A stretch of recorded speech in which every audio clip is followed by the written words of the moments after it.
Shalom, everyone. Happy Wednesday to you, even though it seems that we had a lot of technical difficulties.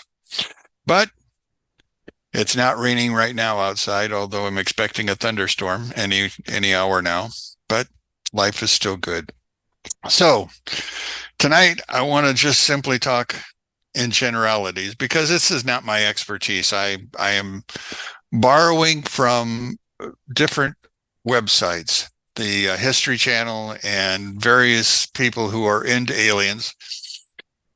And the subject of this whole thing is going to be called Aliens in the Bible and Zachariah's Rockets. I have a different view on Zachariah, so I want to share that with you as opposed to the view you probably have already heard. But anyway, we're going to be dealing with something that really is becoming more and more prevalent. More and more people are talking about it. More and more people are seeing these things. And so I got to go from there. Of course, I really have no proof evidence that I can really point to, except for the fact of the ambiguity of the scriptures on particular things. And I think that's where most of this comes from, is the ambiguity. Remember, changing languages is difficult enough, but changing ages and time is even more difficult because the language changes as time changes. So as we're going through this, I want to just give you some understandings that we're going to talk about things that have brought the idea of aliens to the surface. The first one of those things that we're going to talk about is obviously Genesis chapter 1. And we're back to in the beginning, but we're going to really go to the 26th verse because that's the verse that seems to create the most interest, if I will. You remember the verse? Let us make man in our own image. And we always come to the conclusion, well, who's us and who's our? And that seems to be a problem. In Christianity, they solve the problem by saying that that's the Trinity. That's the Father, Son, and the Holy Ghost. If you're an alien believer, you're not so satisfied with that answer. And so you've looked at the scriptures and then you've gone to historical records. And I mean by that, we talked about the story of the pyramids. We talked about the story of Michelangelo and what he puts into his paintings. We're going to later talk about Nikola Tesla and his meetings with alien beings, as he puts it. But anyway, so what is us and what is our? So that we can probably grab from that there's plural, which makes it the more difficult. What makes it even more difficult is, how do you describe God? What does God look like? Now, the Bible uses lots of expressions to talk about God: beard, white hair, robes. But that is only for us to even get an imagination of who he is. God, if I had to give him a description, would simply call him energy, something which is invisible. All we have is the senses of his being. That would be the most we could count for. So in the beginning, we find that the first verse already causes problems. Now, if you continue on, I want you to look at a character in chapter 5. In chapter 5, we go to the story of Enoch. Enoch was he was an interesting character. Enoch's name means to educate, knowledge. Now, if you read the book of First Enoch, you get an entirely different picture because it tends to go into a lot of descriptions as it goes through. But look at 5:21 to 24. That's the section that deals with Enoch. And when you do, you're going to find out, first off, he's the son of Jared. Lo and behold, he did have a father. But notice what happens in our story of Enoch. It begins by saying, well, now I lost the scripture. Aha, found it. Verse 21. Enoch lived 65 years so he could collect Social Security. And then he begot Methuselah. Well, actually had nothing to do with collecting Social Security, but he did beget Methuselah. Now, there's a hint in that name. If we were pronouncing it in Hebrew, it'd be Metzulah. Metzulah. Met means death. And so what we're looking at is his death, and then Sulah sends. So his death sends a message, or his death sends something. But as you go on, it says that he walked with God for 300 years after begetting Methuselah. So the birth of Methuselah was very significant to him, and it should be significant to us because we know what happened after Methuselah died. After he passed away, 7 days later, we had a flood. Now, he begot sons and daughters, and all the days of his life were 365 years, which is a perfect circle. The idea of our year is there. So Methuselah himself then becomes a story. The story we're going to really think about is the fact he walked with God for 65 years. He lived another 300 years, and then God took him. Or as the alien people will tell you, he was abducted. Because you see, there's several places in scriptures where we have this unusual, dialogue. There's no descriptive end to it. It just continues on. Now, the third one takes us to a time portal, and that's the character called Jacob. You remember Jacob was chased out of the land because his brother wanted to kill him. And so he left from Beersheba and he moved north towards a place where he was to find his wife. And he found wives as he was gone. But in Genesis 28:10, we find that he arrives at a place when the sun is setting. Now, the thing is, the sun was growing dark too early, and it forced him to stop at the place, Hamakon. Hamakon is the name that is given to a special place. That special place is called the Temple Mount. This is the place that God would show them was be where he would find his kingdom to be established. So we have the beginnings of this whole story. Now, while he's there, remember, he goes to sleep, and while he is sleeping, a ladder appears. Now, this comes by way of a vision. But notice what happens. The ladder appears, and then he sees beings, which we call angels, were running up and down the ladder. And notice they came from the ground first and then went up, and then other angels came down. So it's an escalator that's taking us someplace. Now, it says that we can see into the heavens. Again, the concept happens to be, what are we actually looking at? Now, the Lord was standing over it, but again, can we see God? If you can't see God, then who are you actually looking at that is in the place of God?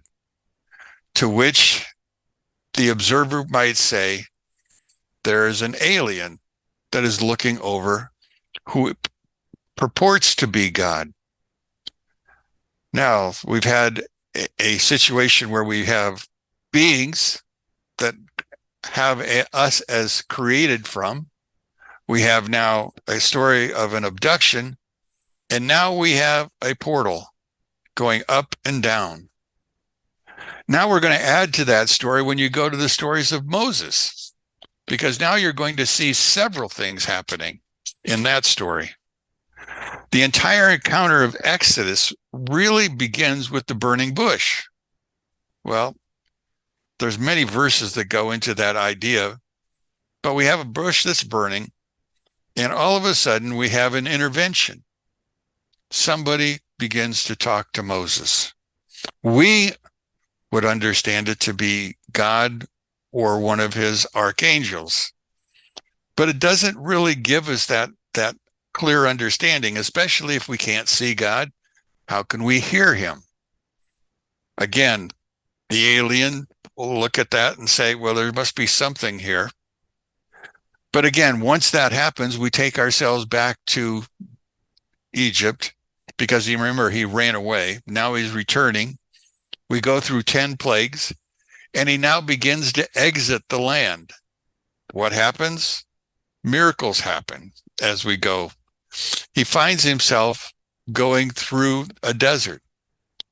But he doesn't go through the desert by himself. After crossing, they have a time of singing, but then they're led by a cloud and they're followed by fire, or they're led by fire and followed by a cloud. Either way, what are you actually looking at? What can you actually see? It continues on. After 50 days, they arrive, well, actually, only after 46 days, they arrive at Mount Sinai. What's the event at Mount Sinai about? Moses finds himself what? Down at the bottom with all of the tribes, clouds descending, fire appears in the cloud. All of this is happening. Now, if you were on the moon, when the lander came down, what would you have seen? You would have seen fire, smoke, all of those kinds of things, air disrupted. Moses is called up and goes into the cloud, disappears, not for a day, not for a week, but 40 days. After 40 days, he comes down. But when he comes down, he doesn't look like he did when he went up. And it is substantiated a second time when he comes down. His appearance is frightening. Why is it frightening? Because his face glowed. How could a face glow? Well, in order for the people to deal with him, they simply had to cover his head so it would not illuminate as it had. So, what happened during those 40 days? That's the question that people begin to ask. Now, those are easy stories. Now we get into it a little bit more complex. The story of Elijah. You remember Elijah? Elijah spent a lot of time on this earth doing God's work as a prophet. Now, being a prophet is no easy business. But at the end of his time as being a prophet, rumor had it that he was going to leave the planet. Now, how did the people know that he was going to leave the planet? That became a question that the alien people will ask. And not only that, once they begin to ask that question, they continue on by thinking, okay, so he's going to leave. How is he going to leave? Like Enoch? He was and then he wasn't? No, we find him going up in a fiery chariot, a Merkava. Now, a Merkava today is a tank. That is the Israeli version of a chariot. And so it is called a Merkava. Well, this Merkava doesn't look like a tank.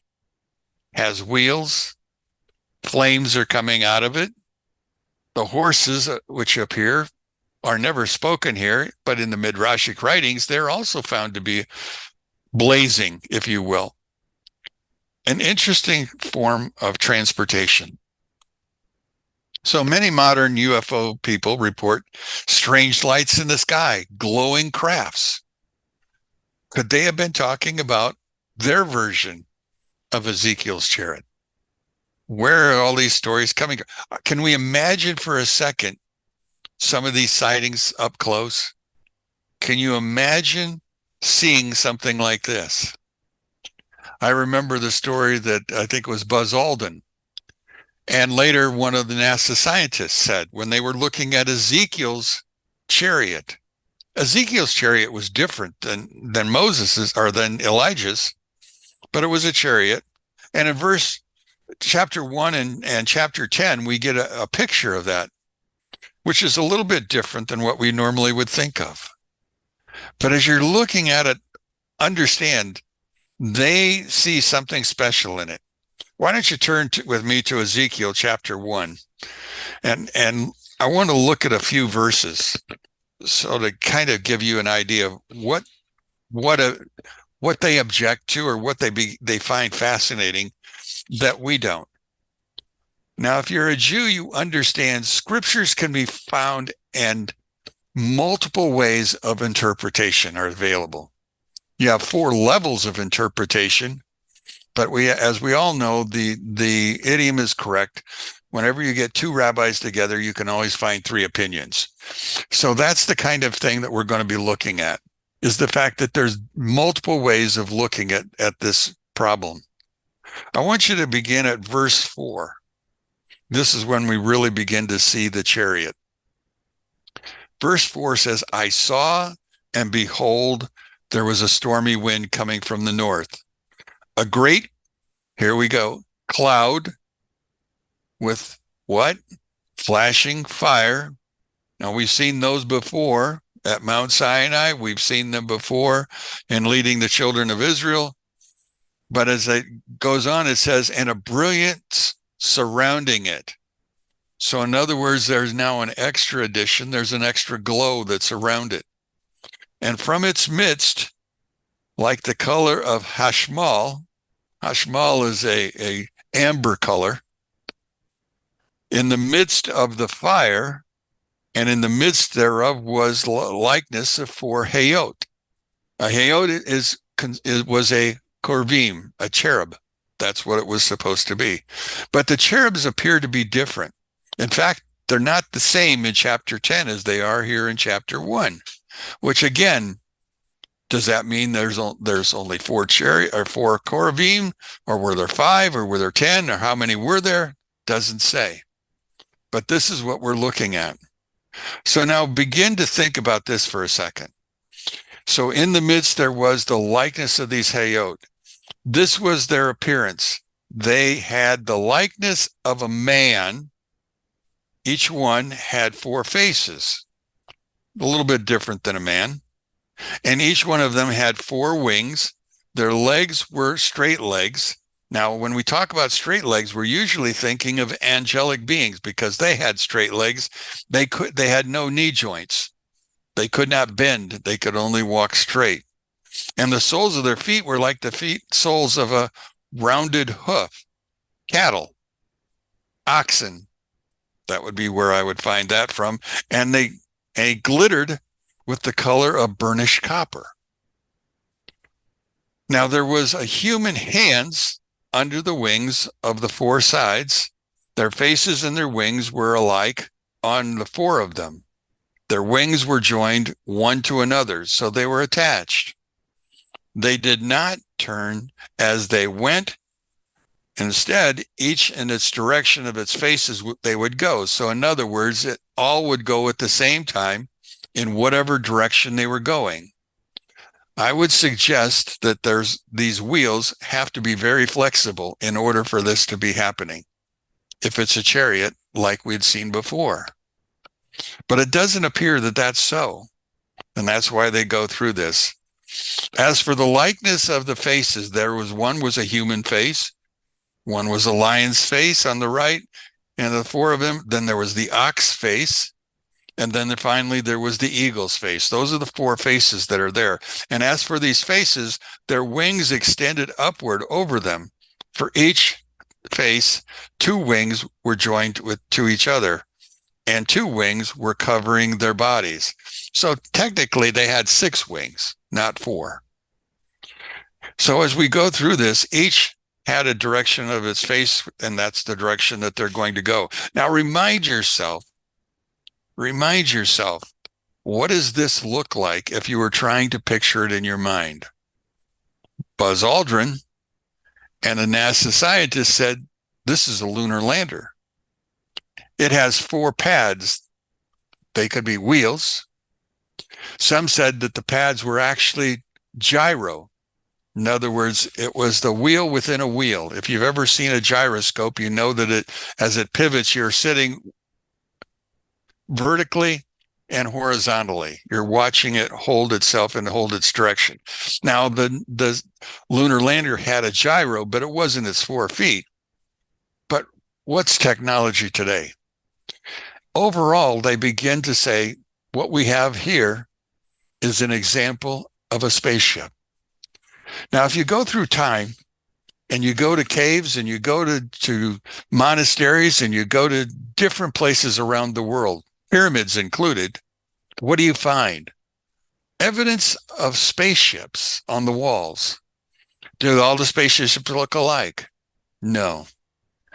When I was talking to you about and giving you examples and showing you pictures, I showed you a picture of one monastery in which they showed us the moon. You remember that? But the moon had a man in it, and it looked like it was speeding in one direction, more like a rocket than it was the man on the moon. Imagine for yourself, imagine. That's only one way to look at it. I want to take a time and I want you to turn to Zechariah chapter 5. And this is where I want to talk about something extraordinary, or at least I think it is. Now, I've taught chapters 12, 13, and 14 of Zechariah. And when I did, we were talking about the war of Gog and Magog when we were going through it. Now I want to talk to you about what might actually be said of what happened only a couple of weeks ago when the Iranians and the Jews had it out. So let's go to chapter 5. And in looking at chapter 5, we're going to look at, once again, I raised my eyes and looked, and behold, a Megillah was flying. Now, a Megillah is a scroll. Now, there are some differences in the kinds of scrolls that we would think of. Normally, when we think of a scroll, it unrolls two directions. This appears to be, according to the Midrashic writings, one post, and it opens up. That's all it does. So in other words, it's only going in one direction, and it doesn't roll back. And that's significant in what I think is happening here. So he said to me, "What do you see?" So I answered him, "I see a flying scroll, and notice the measurements, 20 cubits its width and 10 cubits its length." Okay. Now, if it's a scroll, it's linear. Now, if it's linear, the width of it is 20 cubits. Wait a second. That doesn't work, does it? Because a scroll is round. So you don't have height and length. You actually may have height and circumference, the distance around it. Now, if you're talking about something that has distance around it, we now have a different structure altogether. Now, this different structure doesn't make sense at this point in time, but we can also say 20 cubits by 10 cubits. Well, that's actually the doorway that gets into the Holy of Holies. Is this a gateway into something else? Well, if you were looking at an alien hunter, you would say what you're looking at is the gateway to some other planet. But I want to look at it from an entirely different point of view, but I don't want to tell you what that is yet. So he said to me, "This is the curse that is going out over the face of the whole land." Now, if you're having a King James Bible, it says the face of the whole earth. This is only over Israel. Zechariah wasn't concerned about the world. He was only concerned about Israel, because that's what a priest and prophet would be concerned with. And for heretofore, anyone who steals has been absolved of such a curse. And anyone who swears falsely has been absolved of such a curse. I have taken it out, the curse, the word of Hashem, master of legions. And it shall be at the house of the thief and the house of the one who swears falsely in my name, and it shall lodge within his house. And what's it going to do? The scroll is going to annihilate him, along with the wood and the stones that the house is made out of. Think about that for a second.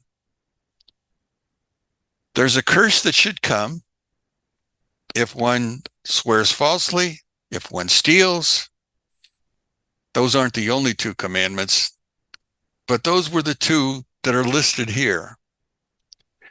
Now, the curse was never placed upon these or never acted upon for these people.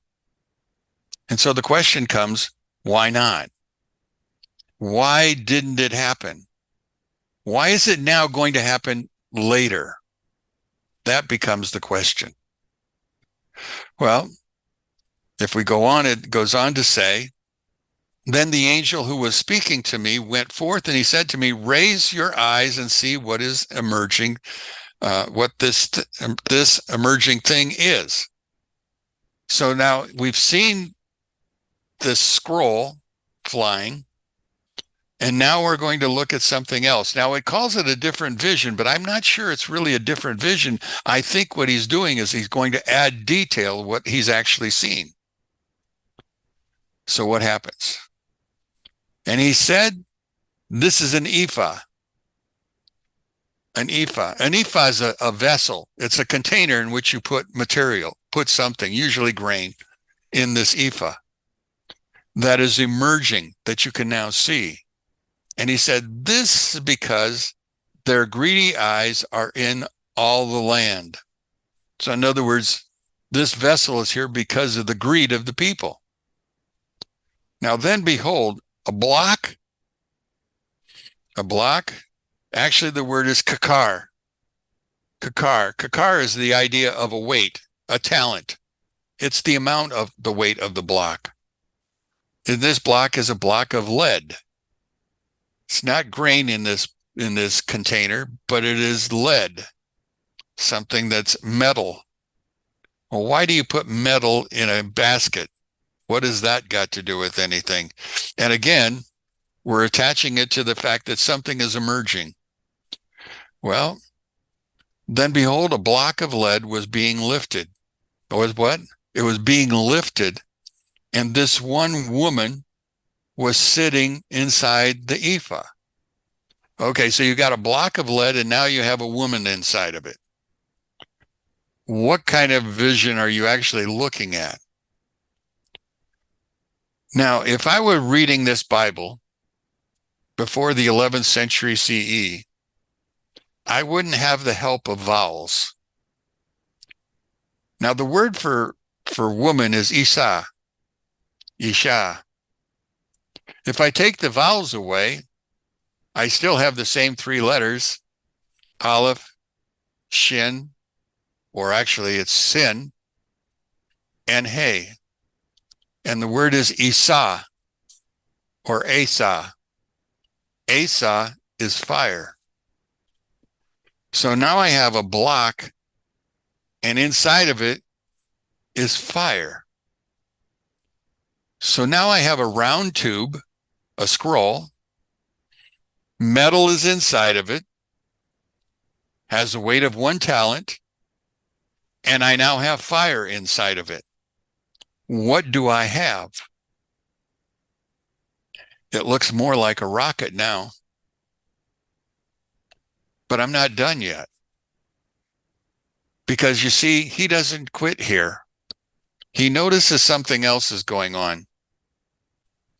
And he said, this woman, this fire, is wickedness. And he threw her into the ephah and threw the lead weight into her mouth. Then I raised my eyes and looked, and behold, 2 women were emerging with wind in their wings. For they had wings like the stork wings, and they lifted the ephah, the weight, between the earth and the heavens. Now, they didn't take it to heaven, but they took it into the air. Now, I said to the angel who was speaking to me, why are they taking the ephah? Or where are they taking the ephah? And he said to me, to build her a house in the land of Shinar. It will be established, and she will be set down there on her base. Okay. Fire. Women. Yes, women are fiery, but that's not what I'm thinking I'm looking at here. What I think I'm looking at is something quite different. If I have a cylinder-shaped tube and I have inside that tube metal or something weighing a talent, I might be talking about an explosive. And I might be talking about the fire coming out the exhaust. Now, if I were in Germany in 1944, I might have seen this thing. Wouldn't have been a woman. It'd have been called a V2 rocket. Am I looking at a rocket ship? And if I'm looking at a rocket ship, then what do the two women have to do with the story? Well, if I were looking at this story again only a week and a half ago, Israel struck back against the Iranians. Remember that? They struck in 3 places. They used drones, they used rockets, and they used F-15 fighters that carried rockets. Am I looking at an event that's speaking of a war that's now going on? What's the possibility? That's the question that I ask myself at the end. So I'm not sure that this is an alien spaceship. I might be more convinced that it happens to be a rocket ship. And why is it here in Zechariah? Because we're talking about Israel's return. We're talking about getting the nation right. Remember, Israel responded to what? 300 drones and ballistic missiles. Ballistic missiles, long tubes carrying metal fire out the rear. Are we looking at a precursor to the war of Gog and Magog that Zechariah will end his story with? Or did I make all that up? But again, it's up to me to decide how to interpret a scripture, and that's what the alien hunters are doing. Now, there's more stories in the scriptures that deal with lots of different things. I only picked the ones out here because it talks about alien abduction. It talks about portals or space holes or whatever you want to call it. It talks about rockets. It talks about fiery chariots. It talks about beings that are like something else. Those are the stories which build us to a conclusion that we're not the only ones in this universe, that there's more than just us. And that's why I bring it up, just for somebody to ponder. Not that I believe everything, because I really haven't been exposed. And I know I have a friend who at age 13 had the opportunity to see one. I'm glad it was him and not me, maybe. Because if you can still remember it, it must have had a terrible effect on your mind at that point in time. Well, anyway, I'm done for the night. I gave you a half hour worth of thought. Now I guess it's time for you. Anybody have anything they'd like to talk about, add to, stress about in the story? It's your turn.